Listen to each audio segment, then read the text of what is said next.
leading economic indicators show our economy is improving. Housing numbers are up, businesses are profiting, and consumers are buying again.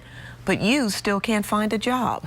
Financial expert Gene Marks is here to help us figure out why so many companies are holding on to their money and not hiring as much or not offering those top salaries. Thanks for coming in first, Gene. Hey, Joyce, how are you? All right, the first thing you're going to think is corporate greed. I know, you would think that way, wouldn't you? I mean, when you look at the numbers, I mean, consumer confidence is up. It just came out this week. Housing prices are up. Even gross domestic product, the growth of our economy, is on the rise as well. So you would think to yourself, why aren't businesses spending their money? Why aren't they hiring more people, Joyce? They're sitting on $1.9 trillion in cash, which is an all-time high. Why aren't they hiring? Why?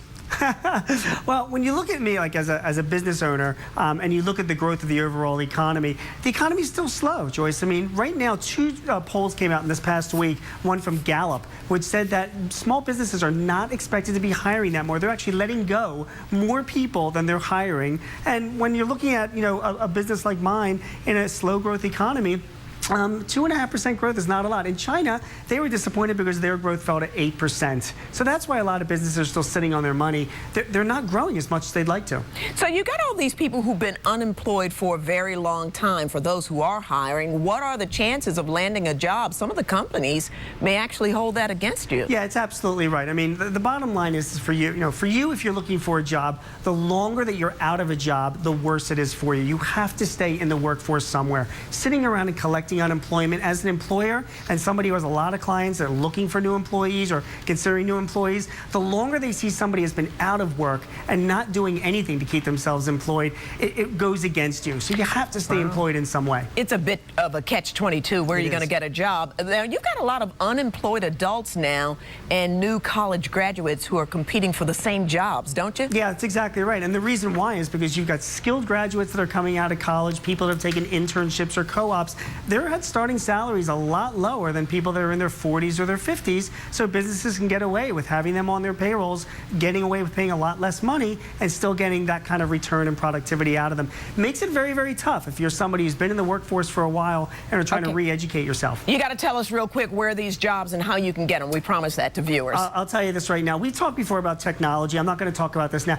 Healthcare is what I want to talk about tonight, Joyce. I mean, in 2020, 20% of our population will be over the age of 65. We have to look, if you're looking for opportunities to get jobs, you have to look in the healthcare world. Technicians, laboratory assistants, nursing, retirement assistants, those are all jobs that are going to be growing over the next few years. You've got to get training in those areas, and there are plenty of educational resources in the Philadelphia area to try and get that training for. So technology, healthcare, engineering jobs are out there. Thanks so much, Gene Marks. Joyce, we'll talk to you soon. Bye now. All right. Well, the weather is warm and temperatures are right. So let's face it, a dip in a cool pool would feel really great on a day like today, right? But a new study out this week shows just how dangerous swimming pools can be, especially for children. Fox 29's Stacey Stauffer spoke to some families who know firsthand about the dangers of pools.